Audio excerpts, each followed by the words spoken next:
As a reminder, all participant lines will be in listen-only mode. Before I hand over the conference to the management, I would like to remind you that certain statements made during the course of this call may not be based on historical information or facts and may be forward-looking statements. The forward-looking statements are based on expectations and projections and may involve a number of risks and uncertainties and other factors that could cause actual results, opportunities, and growth potential to differ materially from those suggested by such statements. I would now like to hand the conference over to Ms. Aditi Mittal, Head of Investor Relations at Dalmia Bharat Limited. Thank you, and over to you, ma'am. Thank you, Janice. Good morning, everybody. A very warm welcome to all of you in the Q4FY21 and full year FY21 earnings call of Dalmia Bharat Limited. On the call, we have with us Mr. Puneet Dalmia, MD Dalmia Bharat Limited, Mr. Singhvi, Managing Director and CEO Dalmia Cement Bharat Limited, Mr. Dharmendra Tuteja, CFO Dalmia Bharat Limited, and Mr. Rajiv Bansal, Group Head Strategy and Transformation.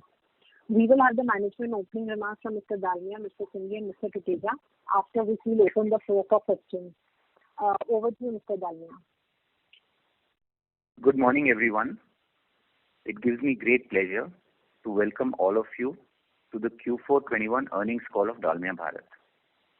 We sincerely hope that you and your family are safe and healthy. Our nation has been quite adversely hit by the second wave of COVID, and our priority has always been and will always be the safety of all our stakeholders, particularly our employees. We pray for the safety and good health of each individual and hope that our country and the entire world is able to beat the pandemic very soon. Though the last few weeks have been challenging with various states undergoing different stages of lockdown, we hope and believe that like last year, the country and the sector will be able to bounce back quickly in a short period of time. We continue to believe in the long-term growth story of India and believe that the country would see a GDP growth between 6 to 8% year on year, at least for the next 5 to 7 years. Given the government's focus on infrastructure spending, including investment on roads, railways, ports, and low-cost housing, we believe that we are at the start of the much-awaited capex cycle. These capex cycles last usually between 6 to 8 years, and data shows that our cement sector generally grows 1 to 2% higher than the GDP growth during these times. We have seen that typically the cement prices go up by 2 to 3% year on year during these cycles. On the competition landscape, the top 5 players today command almost 50% of the market share. What is interesting to note is that over the last 3 to 4 years, almost 85 to 90% of the incremental demand in this sector is being fulfilled by the top 5 players. All of these make us believe that over the next 6 to 8 years, the top 5 players in this sector have the potential to grow around 15%. Coming to our performance in FY21, I want to applaud our employees and their families who have, in a tough COVID year, delivered amazing results. It is all the more important that since we have, during the year, crossed some important milestones in our journey. We have, during the year, added 4.25 million tons of capacity to close at 30.75 million tons. We have, for the first time, crossed revenue of 10,000 crores, growing at 9% YOY to 10,522 crores, and crossed the net profit of 1,000 crore for the first time at 1,243 crores. While our revenues have grown by 9%, our razor-sharp focus on higher productivity and cost efficiency has resulted in our EBITDA growing by 32% YOY to 2,783 crore. EBITDA margins for the full year is at 26.4%, the highest ever that we have delivered in any year ever. In fact, on an incremental basis, while our revenue increased by rupees 848 crores during the year, our EBITDA grew by rupees 677 crores, which is equal to almost 80% of our incremental revenues. Our net margin for the full year is at 11.8%, and our EPS grew six-fold to 65.65. The board has also decided to propose a final dividend of rupees 1.33 per share, for the financial year 2021. During March 2021, the Honorable Supreme Court, vide its interim order, had restored the mutual fund units to Dalmia Bharat Group. As you would recall, these mutual fund units were fraudulently transferred by the promoter of Allied Financial Services into his account and were used by him as collateral in an F&O trade. These units were credited to Dalmia Bharat's account during early April, and of the total MTM value of 390 crores, we have sold units worth 278 crore, and the balance 112 crore is a part of cash and cash equivalent on our balance sheet. Mr. Singhi will give you further color on our annual and quarterly financial and operational performance in his opening remarks.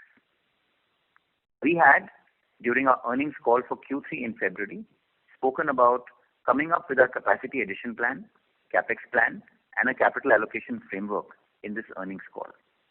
But in the light of the second COVID wave in the country and the uncertainty around that, we have put the new capacity expansion plan and the capital allocation plan on hold, and we believe that it will be more prudent for us to conserve cash rather than commit additional capital. A large number of our own people and their families have been impacted by COVID, and during these unprecedented times, the physical and emotional well-being of our people is of utmost importance to us. We are reaching out extensively to all our stakeholders, and we have set up a feet-on-street team whose only task is to assist all our stakeholders in arranging for vaccination, COVID testing at home, organizing hospital beds, oxygen concentrators, ambulance services, and facilitating medicines. This team is available 24/7 for all our people and their family needs. We will wait and watch how the things play out in the next few months, and once there is more certainty in the general environment, we will take an informed decision around formulating and communicating the capacity and the capex plan and the capital allocation framework. Having said that, we will continue to spend on our planned spending in Murli and other projects. With this, I would now like to hand over the call to Mr. Singhi for his opening remarks. Thank you.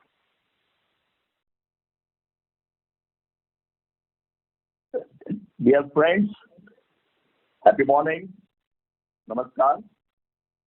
First, let me convey my thanks to Puniji for leading us as well as sharing his thoughts. We all are aware, friends, that it's a tough time, testing time.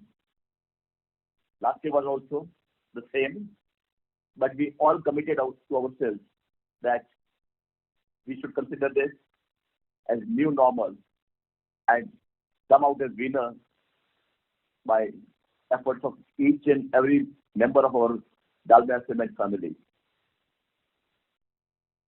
Let me share with you that the efforts which were made by our people so as to take care of themselves, their family members, other stakeholders have really resulted in great results also, but at the same time, the safety of the people.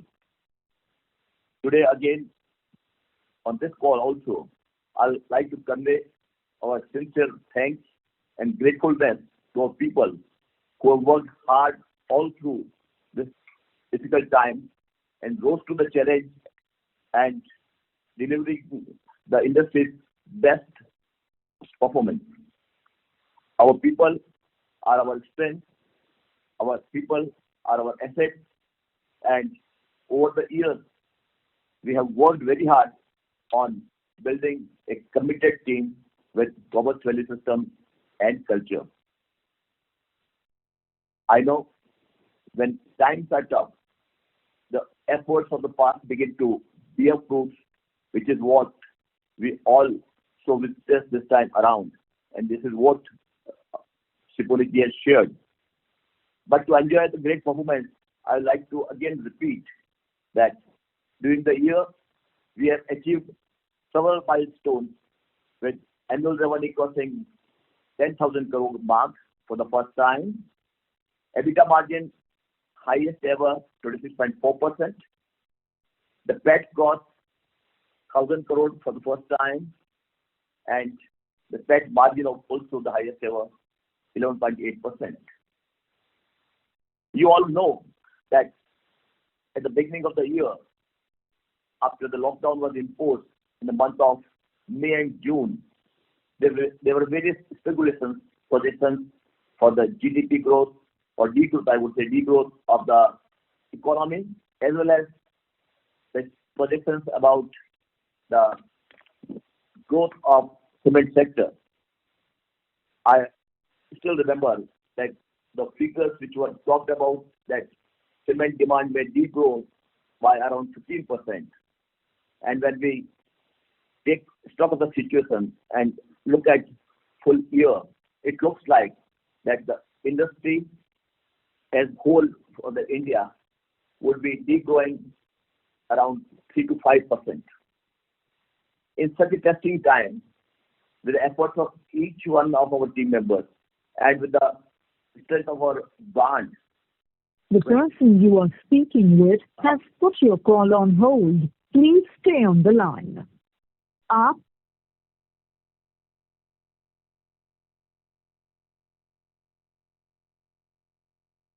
Sir, you may please go ahead.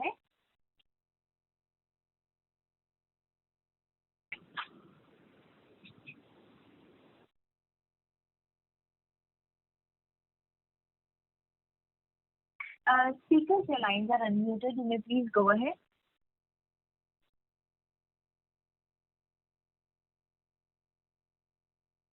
Well, we just lost the line for Mr. Mahendra Singh. Please stay online while I reconnect.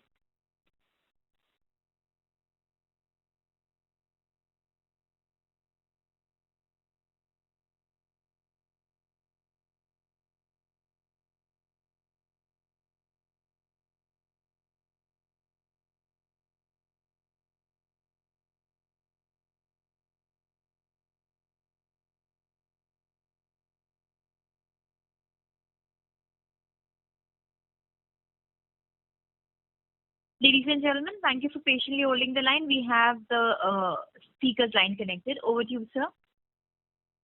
Friends, my apologies for this glitch. I was just sharing with you that in this such testing time when cement industry has due to around 3 to 5%, we have grown by 7% on YOY basis, which is a great performance. And if I were to just include the volume which we sold from our new BCW branding unit during trial run, the volume growth number comes to around 9%. The revenue for the company has increased to 10,522 crores, which is an increase of 9% YOY, in spite of April 2020 being a completely washed out month. We have gained market share in each region of our operation, and our team displayed exceptional leadership in South also, because where we have grown in the market despite a decline in the overall industry. I would say one of the maximum benefits which we could get during this time is our virtual connect with all our stakeholders, whether it's a dealer, sub-dealer, consumer, transporter, CFA agent, anyone. And I'm sure even this COVID time of 2021 also, we would be greatly benefited. The quarterly revenue increased by 32% YOY to rupees 3,281 crore. And this is the first time ever when it surpassed the 3,000 crore threshold. The revenue increase is accounted for by 24% YOY increase in volume and balanced through an increase in the prices. The growth in volume is evenly spread in each of the regions of our operation. If one were to see sequentially, the average price in the quarter remained almost flat in south. In the east, including northeast, the prices regained some strength, rebounding from the lows of Q3, particularly in east. Currently, the situation on ground is quite volatile, uncertain, with different stages of lockdown in various states. The regions most affected by COVID is Jharkhand and Bihar and Chhattisgarh in east, and Karnataka and Maharashtra in southern region. and there are disruptions on account of COVID spread, on account of curfew, but we are quite hopeful that the way we tackled the situation last time, our team is fully geared up to take care of this lockdown also and to this pandemic also. For full year FY21, our trade sales increased to 69% from 62% last year. Our premium product DSP as a percentage of trade sales increased from 13% to 18%.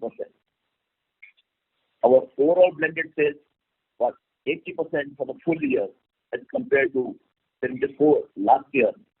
And this is the journey of increasing blended sales we are marching on. In fact, in East, we are able to sell 100% blended cement. We aspire to further increase our share of blended cement in our product portfolio, as it not only adds to our profitability, but also it increases our sustainability efforts and it reduces our carbon footprint.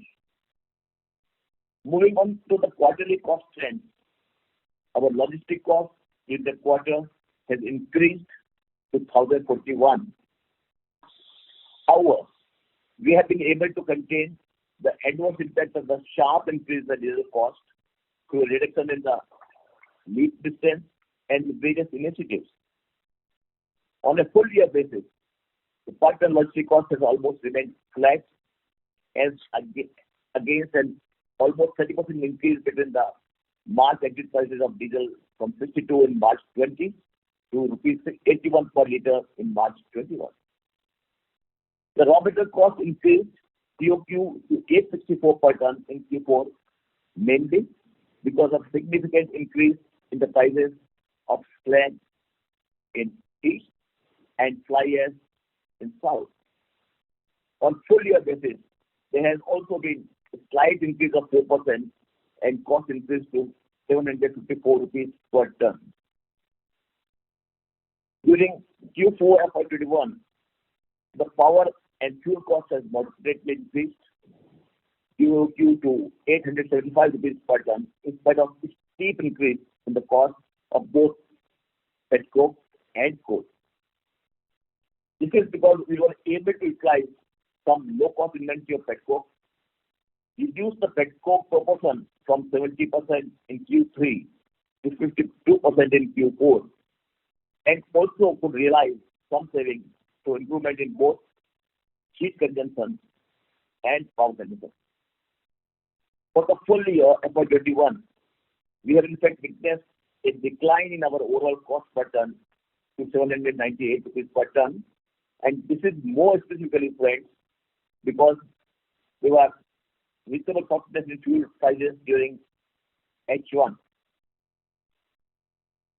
One of the important aspects of our initiative is the green fuel percentage for the full year is at 8%, and this has also been able to take care of some volatility in the fuel prices. Currently, as we speak, the commodity prices of petcoke, coal, slag are increasing continuously, with the spot petcoke price at almost $132 per ton, and slag also inching up once again.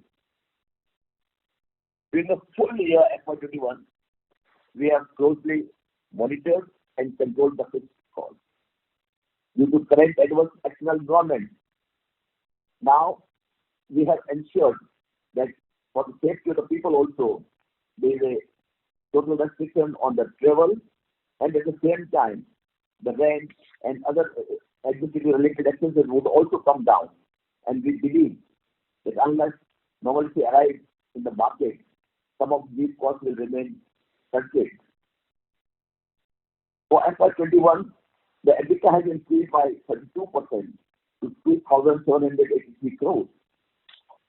I would like to mention that the quarterly EBITDA of 776 crores is the highest quarterly so far.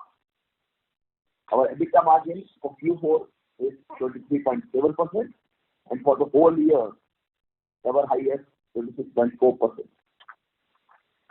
During the year, our total finance cost has declined significantly by 33% from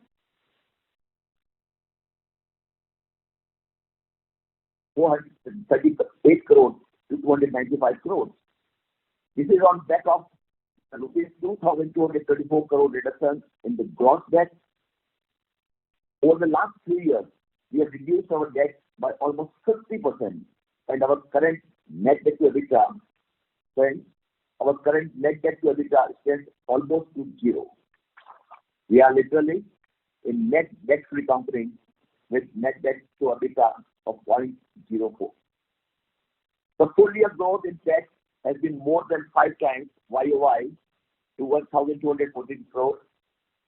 And this is the first time, as I highlighted and Punitji highlighted, I have a high year. And similarly, is the PAT margin of 11.8%. Our EPS for the year has multiplied almost 6 times to 65.65. During the year, we were one of few companies which completed a successful share buyback program, and we did it for 329 crores. Moving on to the capacity enhancement program, last year in totality, we added capacity of 4.3 million tons. Our capacity enhancement for the FY22 is in place, and we have planned that commercialization of our Odisha grinding unit may happen in the Q2, and both industries commercial production should start in second half of the year. Our Bihar grinding unit is expected to be commercialized next year during FY23. Having said this, we are closely monitoring the COVID situation on ground, and as of late, we have not experienced much disruption in our operations, but in projects there has been some disruption. Dear friends, we are optimistic of great business performance even as we begin a new financial year. We will be cautious of the rapidly changing COVID situation, and our team is fully geared up to take care of day-to-day situation also and long-term situation also. I would like to also share that we have the COVID task force, we have the Dalmia helpline, and its number is also appearing in our website. So maybe any one of you who needs any support throughout India, they can contact our Dalmia helpline, and I'm sure to the best extent possible, our team would be able to help you, your friends, and the same is our commitment to all our stakeholders. Friends, I would also like to thank you for keeping faith and confidence in our organization even in this tough time. Now, with this, I would like to hand over the call to our newly appointed CFO, Mr. Dharmendra, as Vitti, as we call him, has been with our group since 2011 and has held multiple positions at various levels. He has a rich and diversified overall experience of 34 years across various industries, and we are quite hopeful that with such experienced person at the leading position, we will and organization will grow in a big way. Thanks, friends. Take care of yourself, your family members, and convey our best regards. Now I hand over to Vitti. Thank you very much, Singhi. Good morning, everyone. This is my first interaction with you as a CFO of the company. I look forward to interacting with you on an ongoing basis in the future as well. I am very excited to take over the role as a CFO of Dalmia Bharat when we are at the start of a great growth journey with a very strong balance sheet. Over the years, our operating and financial performance has improved significantly, and today our volume and revenue growth and EBITDA margins are amongst the best in the industry. My priority as CFO would be to enable the business to exceed the expectations of every single stakeholder and to ensure that while doing so, we maintain the highest standards of corporate governance. I look forward to your support and guidance in the journey. And with this, I now open the floor for questions to all of you. Thank you very much. Ladies and gentlemen, we will now begin the question answer session. Anyone who wishes to ask a question may press star and one on the touchtone telephone. If you wish to remove yourself from the question queue, you may press star and two. Participants are requested to use handset while asking a question. Ladies and gentlemen, we will wait for a moment while the question queue assembles.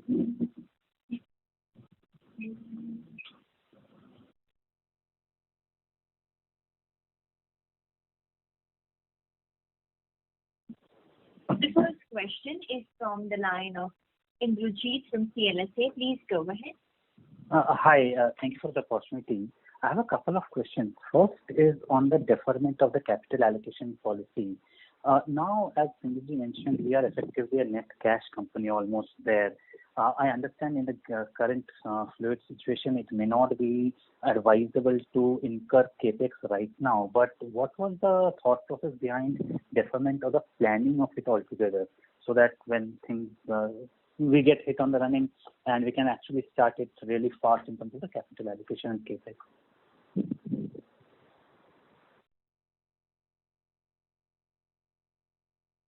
What's your second question? You had a couple of questions. Yeah, my second question is on the cost side. So on the current levels, so how much more cost inflation can we see, mostly on the coal and petcoke side? And is international thermal coal now more attractive than petcoke for us? Singh, do you want to talk about the coal thing? I'll cover capital allocation. Yes, sir. Yes, sir. So friends, in totality, the prices of coal and petcoke both have gone up, whether it's a U.S. coal, Indonesian coal, or South African coal, in the line with the petcoke. But at the same time, what we have done is that our plants are compatible to use any type of economic fuel. So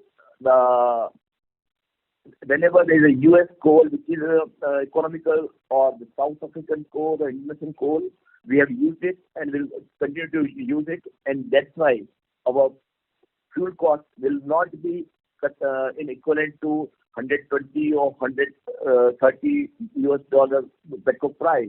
Our fuel cost may range around, say, $105, which will be mix of little bit Indian coal, few other coal, petcoke, as well as the green fuel. So just to clarify, we could see another 15% increase from here, as things stand today. Yes. So I think all of us are aware that on account of lower availability of petcoke, lower production of petcoke, the prices have gone up, and on that account, to some extent, the demand of coal of other countries have also gone up. But at the same time, we are fully geared and working in a big way how to further enhance usage of green fuel, which will take care of volatility of the fuel prices. Sure, thank you. On the capital allocation side, we are looking at the current situation as very volatile, and we want to assess its full impact and how it's going to play out. And therefore we just thought that we're going to debate it much more deeply across how we should plan in the face of current volatility. And that's why I think we've decided to deliberate it more and more widely and then come back. So I think it's just on account of this volatility. We understand that we are going to be a net cash company, and a lot of free cash flow is expected in the future. So we want to be very thoughtful about it, and we want to give you all very specific guidance in terms of how we are going to do things in the future.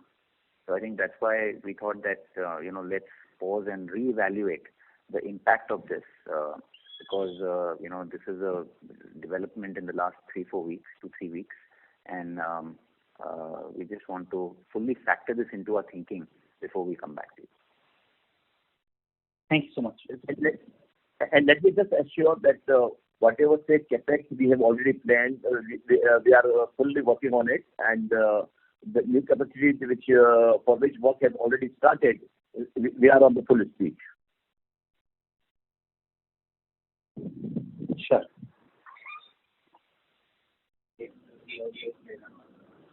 Thank you. The next question is from the line of Bhavin Cheda from Enam Holding. Please go ahead. Congratulations to the entire management team for the record results in the quarter and the fiscal, and turning Dalmia almost into a net cash company. Just a continuation of this exciting growth journey. So a few questions. First, I think since you have at least deferred, what would be the FY22 guidance on what's the pending capex to reach the announced capacity of 37.5 million tons, and what would be the maintenance capex? That is my first question. Second is on if you can share the overall sales volume mix. I know you don't give it on a quarterly basis, but it would be good if you can share the sales volume mix state-wise for the fiscal. Approximately 20.7 million you did. If you can share approximate sales volume mix across the states, and what was the growth rate in over previous year?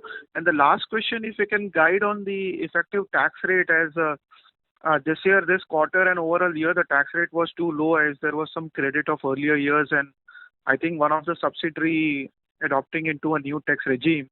So what should be the model tax rate for future? Thanks a lot. So let me address first about sales. So I would say we have grown in each region, but definitely we don't share state-wise or region-wise sales volume. And overall, the market share which has gone up is on account of overall 9% extra volume we have sold in FY21.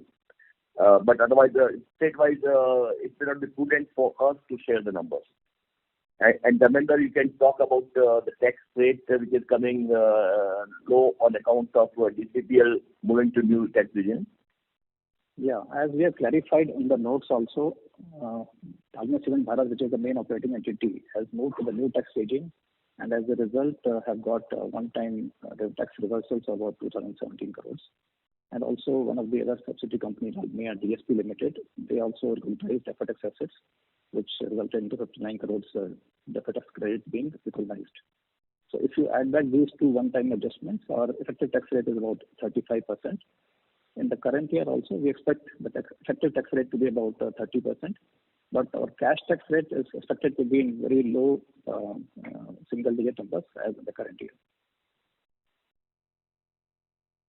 And capex guidance for 22 on the pending on projects and maintenance?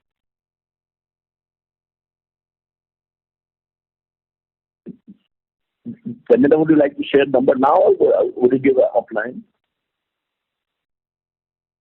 Yeah, I think specific numbers of these things should not share, but we can still go ahead and give the broad guidance.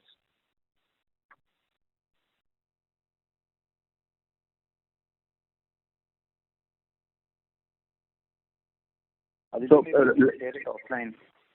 Okay, no problem. Thank you. Thank you. The next question is from the line of Amit Murarka from Motilal Oswal AMC. Please go ahead. Hi, good morning. So my question was around capacity. I think in the last call you had mentioned an intention to double the capacity over a 3-year period. So where are we on that? Like, have you formed up the plans, and how soon can we expect some announcement on that front? So look, I think, yeah, go ahead, Singh. Go ahead. Please, Singh, you can talk. Yes, so I would say that the plan is in offering. We are making the plan, and when we discuss with you next time along with our capital allocation policy, etc., then we'll be able to share broad plan that this is how we'll be going upwards. But at the same time, like the 38 million ton which we are expected to reach shortly, that already has been shared. Okay. But could you just help understand, like, is it largely going to be brownfield, or there will also be some greenfield capacities that you plan to do? So it will mix of both, but at the same time, unless we talk with you on detailed plan, it may not make much sense. Okay, sure. And just again on the earlier question of the fuel mix, so how much would be the coal in your fuel mix right now? The coal mix would be, I would say, around 35 to 40%. Okay. And in this quarter, there was no low-cost inventory that you used. I mean, all of this was at market prices. Yes, and when you say market price, the inventory maybe of say $90 to $110 of petcoke and different prices of US coal. Sure. Thank you. That's all. Yeah. Thank you. The next question is from the line of Bharat from Quest Investment. Please go ahead. Hi, sir. Congratulations. This question is only for Puneet. I mean, I don't have any operational question. We are working in right direction and taking, company, next level of efficiency level in the industry. So, Puneet, I have a question that we have several subsidiary and all because of acquisition and all. So, when do we expect to restructure and really make, our balance sheet more understandable and all, the kind of a structure that we have. And second, on any plan on this IEX holding divestment? So look, we already, we acquired a lot of companies in this growth journey, and we've merged all of them with Dalmia Cement. We also acquired Murli and Kalyanpur, which was DDSPL, through IBC. And, we have filed a scheme to merge those companies with Dalmia Cement as well. So the only subsidiary we will have left post this merger is Calcom Cement. There will be no other subsidiary, which is an operating subsidiary of cement. In terms of, IEX, as I said, we are thinking through our capital allocation policy given this COVID second wave, and we will cover it along with that capital allocation framework that we will present to you. Okay, and we have some of the subsidiary where the holding of these different investments are lying. So I wanted to understand that part of not only operating but all the remaining subsidiaries. I think let me just review this because there are some subsidiaries which have limestone lands, and there was a need to create this because of that one company could not hold more than a certain parcel of lands due to Land Ceiling Act in Tamil Nadu. So there is a historic legacy to this, I think, but I don't know which subsidiaries you are referring to. I'll take up with Aditi separately. Yeah, there are no material, subsidiaries other than which are holding limestone lands. Okay, thanks. All the best, sir. Thank you. With respect to the CapEx question, I think I just took that as a guidance for the future, but if it is for the past, maybe I can share the numbers. I'm going to take it offline. Sure, sir. Thank you. Thank you. The next question is from the line of Shreyans Bukanwala from Canara Robeco Mutual Fund. Please go ahead. Yeah, thanks for the opportunity, sir. So two questions. One was on the expenses side. Our other expenses were quite high this quarter, if I see, compared to last couple of quarters. So one question was so was there any one-off in that? And secondly, if you can just throw some light on the pricing side. So you did mention in the south probably it was flattish in Q4. So are we seeing any price improvement in south in this quarter, as well as some color on pricing in east? Yeah, these are the two questions from me. Great. So on expenses side, I would say quarter to quarter, these expenses have gone up because operations have gone up.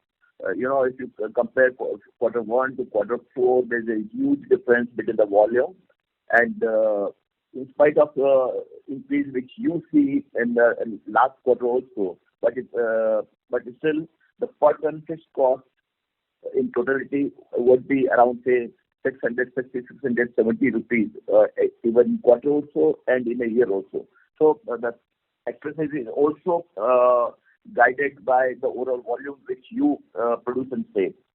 Now, in terms of pricing, I would say the market is quite volatile, and like you may be aware that in Karnataka it's a full lockdown. In Maharashtra, most of the districts are in lockdown. Kerala, things are not that great, but still I don't expect much drop in prices because moving out the cement also from few factories would also be a problem.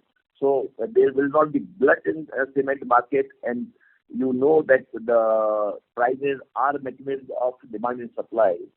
And it's in fact in the east also the same situation. So to us it looks like that prices may remain broadly stable. Sure, sir. Okay, sir. Thank you. That was from me.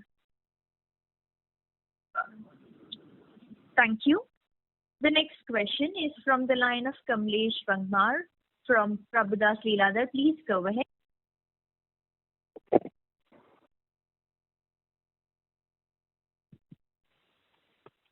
Yeah, thanks for the opportunity, sir. So just one question on the part of this goodwill. So what treatment we have provided for the treatment for the goodwill post this increase in some taxation in the last budget? Yeah, I'll clarify that. As you know that the government has debarred tax depreciation on goodwill.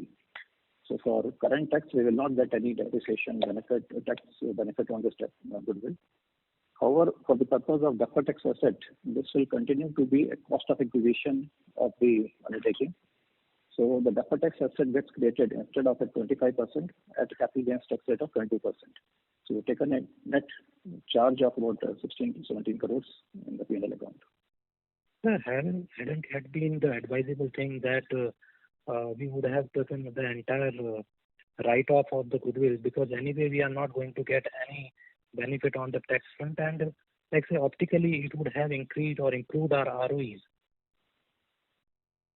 This is also when we consulted tax experts as well as accounting experts, they said this is the practice which many corporates have been following, and this is the current accounting treatment. Of course, people can take a view and be ultra conservative, not recognize this also. Yeah. And sir, lastly, I do appreciate that we have again taking a relook at our capital allocation policy. But on the existing capex plans, like say we can share what could be the guidance or capex guidance for FY22, because anyway those projects are continuing and there could be a 3 to 6 month delay here and there. But at least we can have the capex guidance for FY22 and FY23.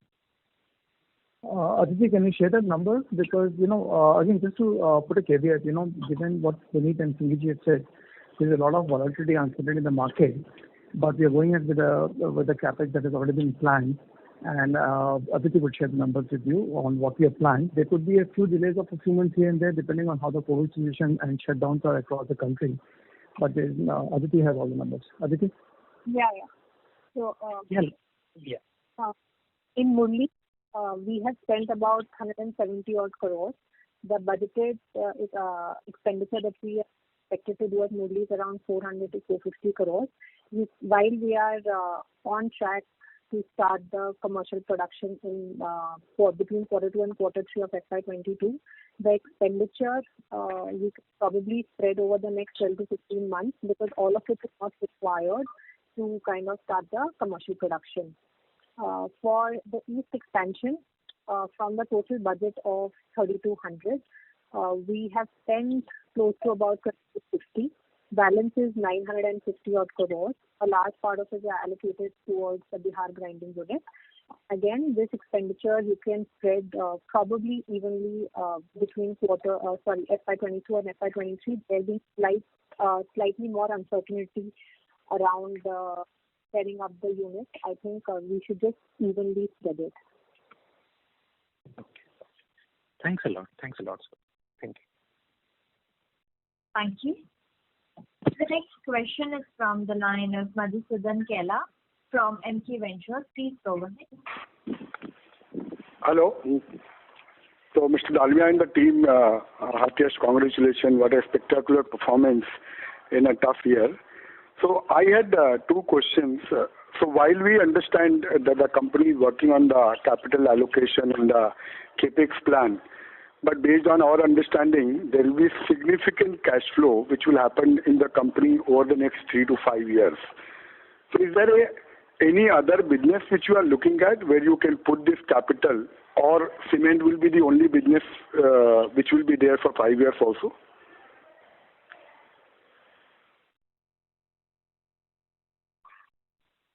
Hello. Right. Hello. Yeah. Hello. Yeah. No, so I think I think we will cover this as a part of our capital allocation policy only. Right now we have guided that we are not going to do any further investments in IEX, but the board has allocated around 100 crore, where we are doing a small test in our retail business, where we are looking at building materials retail. So I think we are going to cover these two,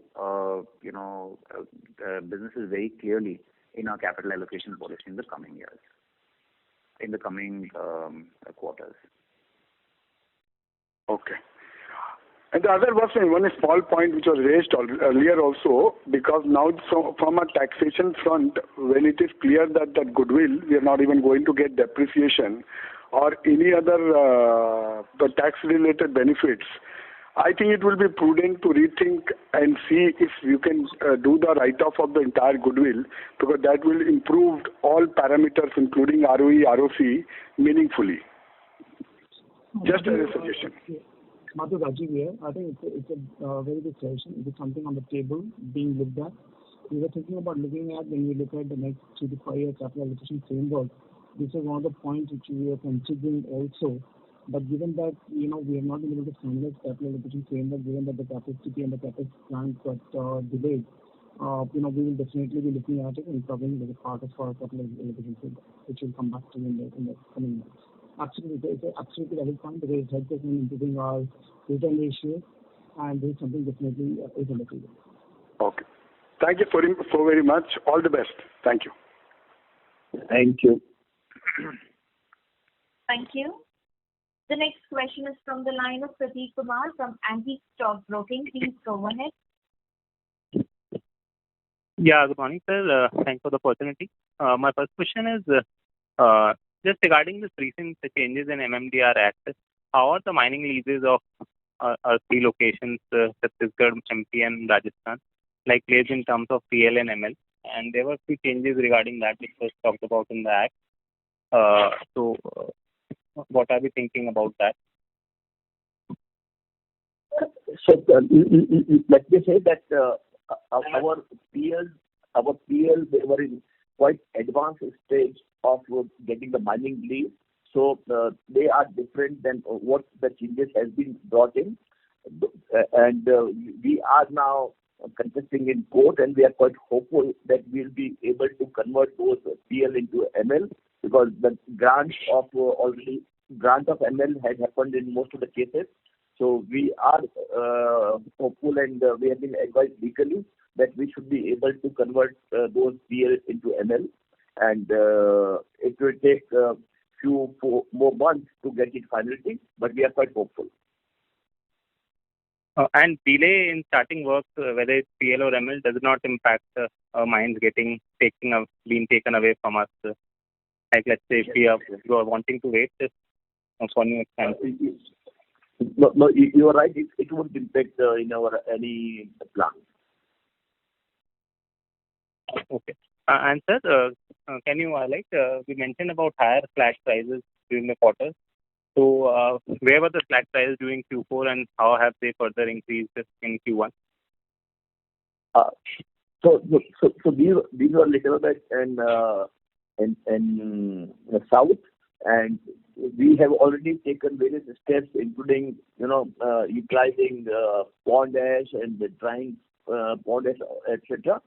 So we are quite hopeful that time to come we'll also be able to take care of the volatility of fly ash prices, because fly ash prices goes up many times when the demand of cement and then demand of fly ash goes up, particularly in south and to some extent in northeast.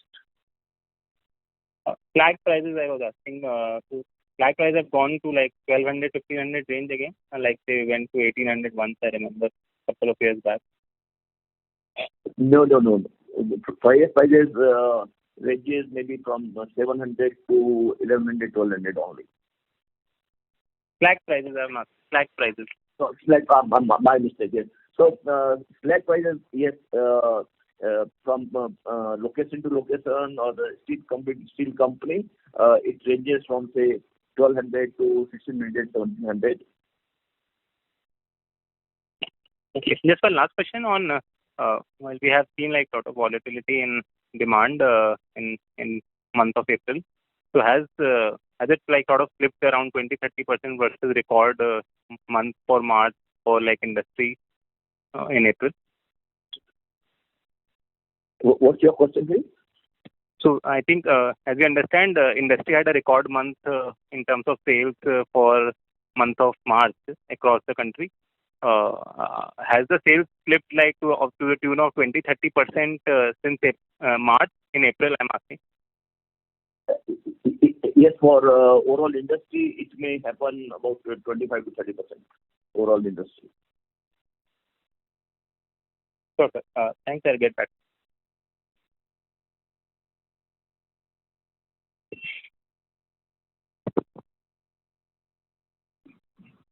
Thank you. The next question is from the line of Girish Chaudhary from Spark Capital. Please go ahead. Hi, good morning all.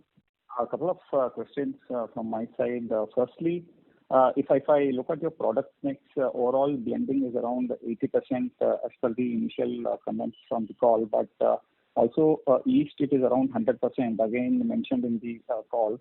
So outside of East, blending appears to be far lower. Any reasons for the same, and any plans how to address this going ahead? That is my first question. Second question, it would be great if you could give an update on your Northeast operations for the year FY21. Any qualitative update in terms of the profitability and then also the outlook going ahead from a demand supply perspective will be great. Yes. So I would say that in South, where there is a good proportion of OPC by almost all cement plants, and on that account, the percentage of blended cement is comparatively lower in our operations. But at the same time, if we look at the last 9 months, we are finding that this has improved by more than say 12 to 14%, and we are hopeful that in 2 years' time, the PPC percentage would jump in a big way. In Northeast, I would say the demand has grown, and with the projects which have been declared by the government also, and NHI project also, and hydro projects also, the demand should be better in Northeast. Our operations have been one of the best in FY21 in comparison to last year. Okay. Just a follow-up on Northeast, if you see, if your overall total EBITDA has grown by 32%, can you give a sense on Northeast? Has it grown lower or above 32% at the company level? That will be helpful. In totality, Northeast, I think it is better. Okay. And then again, just a follow-up on the blending. You said that you plan to increase it, but any concrete plans, or how will you address this? And also, if you can share the OPC for the South operations. What is the OPC as a percentage of South sales? We don't share figures region-wise and product-wise, but at the same time, broadly, we have shared. Plan is to go up in trade sales. Plan is to go for blended cement so that it can help both in conserving the mineral resources also, as well as bringing down the cost and bringing down carbon footprint. So we are on. Got it. Okay. I have one more question, if I may. This is with respect to the freight cost. Again, last 2 quarters, we have seen increase or decrease in direct dispatches and also increase in lead distances. Any reason you would want to attribute this to, and will this again revert back?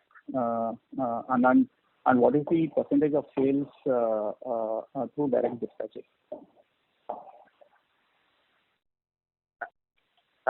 I would say that in Q4, exactly, I don't have these figures on. Aditi will be able to share with you. But otherwise, I would say that we are addressing the logistic costs, and there are a lot of initiatives which are on our table, and accordingly, we are hopeful that the logistic cost in time to come would come down. And on direct dispatches also, many times because of the various situations, it may impact, but then definitely I guess numbers can be shared by Aditi afterwards. Sure. Got it. Thank you. Thank you. Thank you. The next question is from the line of Sanjay Parekh from Nippon India AMC. Please go ahead. Yeah, thank you, and congratulations to the whole team for a commendable performance. So, broadly my question was answered, but just what I understand, and I know you'll, explain more us in the next quarter, but what we understand is the diversification, if at all, will be small, and it will be in a synergetic area of building materials. Can I take that as a key takeaways of what we discussed?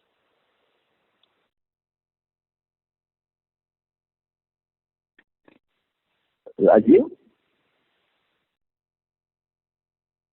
No, Sanjay, hi, Rajiv here. When we are on the table looking at our capital allocation framework, I think we have to meet multiple needs. One is that cement is the core of our business. I think if I can share initial thinking is that a very substantial part of our operating cash flows would go into the cement business. We are also looking at what kind of a debt to equity or net debt to EBITDA we should be looking at. As Madhu rightly said, we also have to look at how to improve our return ratios, looking at the balance sheet more carefully than what most of the companies end up doing. They do more focus on P&L and EPS and EBITDA. But I think it's fine that we're looking at capital allocation so much we look at all these things holistically. Having said that, we also as a group have aspirations to build a large conglomerate. So I think there are many things that we have to balance as we go along. But yes, the focus would remain to be a cement player.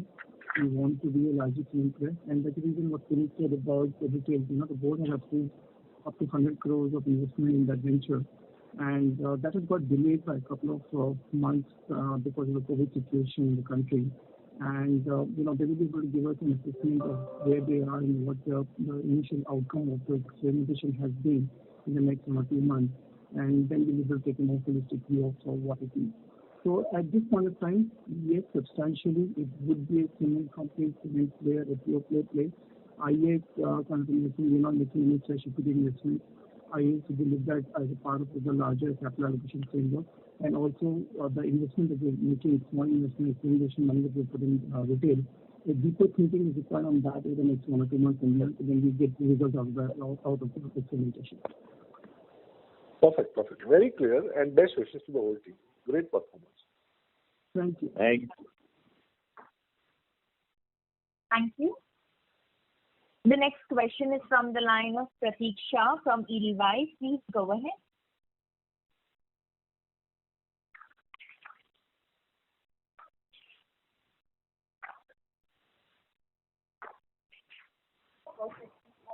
Next question is from the line of Pritesh Say from Edelweiss. Please go ahead. Yeah, thanks for the opportunity. I think firstly, congratulations on the great set of numbers, and I think large part of my questions are answered. So just one clarification on the volume numbers for this quarter. So you said, excluding the DCW volumes that we are in trial run currently, the volume growth is 7% for the full year, and including that, it would have been 9%. So the 6.4 million ton number does not include the DCW volumes. That is around 4.4 million ton. Is my understanding correct? You are right. Okay, great. So whole 6.4 is coming from your existing 28.5 million ton capacity as on the last quarter. You are so right. Okay, great. Thanks. I think that's it from my side. All the best. Thank you. The next question is from the line of Mudit Agarwal from IIFL Capital. Please go ahead. Hello. Good morning, sir. Thank you for the opportunity. My question is related to the WHRS capacity. Is the capacity planned with the new clinkerization unit in Rajgangpur is commissioned, the 15 megawatt, or what is the status of the another 30 megawatt of WHRS capacity which we are planning in the coming time period? So for new line, part has been already commissioned, and part of pertaining to feed that's under commissioning. That is one. Secondly, all other WHRS, they are in the different stages of execution, and they all would be commissioned almost by March 22. Okay. And just how much is the part is commissioned out of 15 megawatt? If you can quantify just. This should be around 7 to 8 megawatt. Okay. Thank you so much, sir, for that. That's it from my side. Great. Thank you. The next question is from the line of Ujjwal Shah from Quest Investment. Please go ahead. Yes, sir. Thank you for taking my question. Just wanted to understand on the slag and fly ash part there. So, sir, we would have long-term contracts for the same, and considering a lot of competition has also come in East, should be eyeing such contract for slag and all. Do you think that is also one of the reasons that slag prices have moved up and they might stay at those levels? Can you comment on that, sir? I would say that in few places we have also slag contracts, long-term contracts. At few places we have long-term contract for fly ash also. And as you are saying, the others may be also having. And we are also in the process of having more contracts in time to come. Sure. And secondly, in terms of AFR, so what percentage of fuel mix is AFR currently, and what kind of journey are we seeing for AFR going forward? So presently it's around 8%, and the journey is a long journey, but we can expect about 15% by end of this year. Great, sir. Thanks. That's all.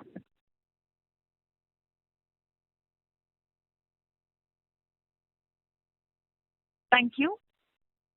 The next question is from the line of Bhavin Chheda from Enam Holding. Please go ahead.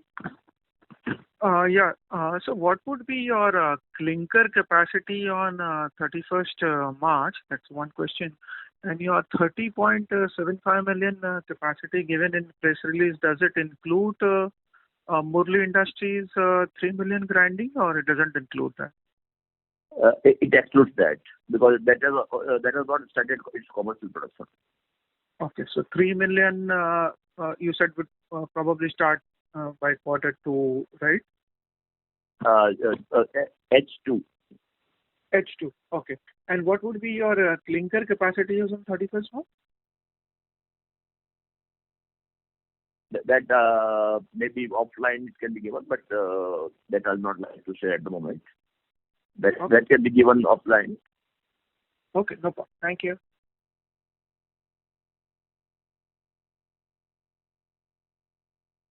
Thank you. Ladies and gentlemen, that was the last question for today. I would now like to hand the conference over to Ms. Aditi Mittal for closing comments. Over to you, Thank you so much, everybody, for joining in today.